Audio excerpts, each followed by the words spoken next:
I used to cook for a Hollywood celebrity who made me face away from him whilst he ate. You must remain in the room whilst I dine, he told me 3 years ago.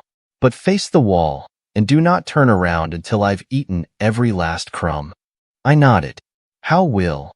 I will tell you when I've finished, he brashly interrupted, having anticipated my question.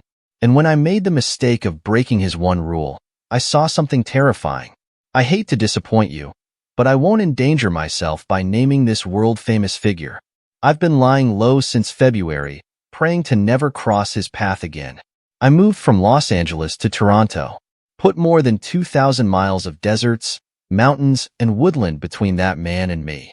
Yet, I still feel watching eyes upon me. Every single day. I fear that he hopes to silence me before I spill his secret. That's why I won't tell you to run from LA. Nowhere is safe from him. Instead, I'm hoping that putting this story out there will give him no reason to silence me. You're all about to learn the truth, so he'll have to tread carefully in the future, right? I know I've not named him, but I've put a spotlight on the horrors of the hills. This is a Hollywood icon, and I cooked his lunches and dinners every day from November of 2021 to February of 2024. But one particular lunchtime, an act of recklessness brought my employment to end. A flatbread topped with charred spring onions, chili flakes, and feta. That was the dish. A modest lunch for a self-proclaimed modest man. Perfectly ordinary food.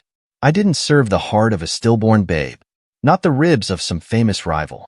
Just a light, nutritious dish to bridge breakfast and dinner. That day was the same as any other, so I don't know why I did it. I'd spent 3 years cooking for my client, and I'd never previously questioned his only rule. I hadn't dreamt of disobeying him, as he paid such a disgustingly inflated salary. Not until one ordinary day in late February. I placed the flatbread on the table, walked over to the kitchen counter, then focused my gaze on the wall ahead, twiddled my thumbs, and waited patiently whilst he tucked noisily into his meal. That was something I'd always noticed. The sound, the slaps and smacks of his lips, tongue, and teeth meeting various food textures. I don't have misophonia, but that man managed to produce noises which utterly perturbed me. I don't care about those who talk whilst they eat. Don't even care about those who eat with their mouths open. No, the racket of this man's feasting disturbed me because it always sounded like more than one person eating. There were even the distant sounds of what I'd convinced myself were tiny voices, as if the man had spent 4 years sneaking friends into the kitchen behind my back, as if they were speaking amongst themselves in hushed tones, muttering odd phrases, not food reviews, but comments on culture. Comments on countries and histories. This tells us, in the mountains of Malaysia, 400 years ago, the snippets of insights were always too quiet to fully distinguish. Of course, it was the wet sloshing and smacking that stole most of my attention.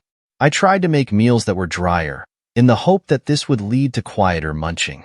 I served yogurt, risotto, and so on. No matter what I attempted, the sounds never lessened. And I knew that this was no mean-spirited joke. He wasn't sharing a meal with hidden guests, though I certainly wouldn't have been the first woman to find myself at the receiving end of his bizarre antics. Believe me, over the years, I'd considered numerous scenarios in my head, but none of them felt right.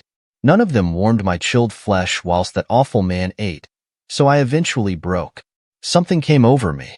Madness, I suppose, born of years working in a draining environment. All for a healthy heap of bucks. Well, I'd passed my threshold. The money no longer mattered. I had to know. I turned away from the wall. The man at the kitchen table was not eating. Not in any human sense of the word. The sides of his face had opened like the skin of a tangerine, revealing neither hidden tissue nor bone beneath.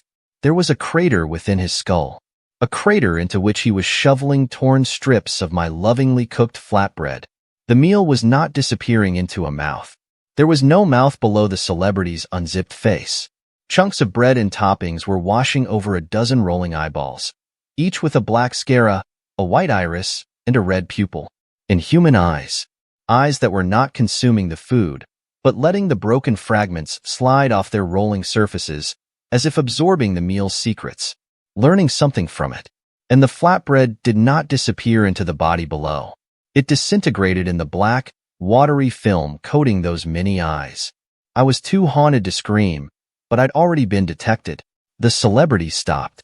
His hand hovered, and those mini eyes, coated in the dissolving crumbs of my meal, swiveled to face me.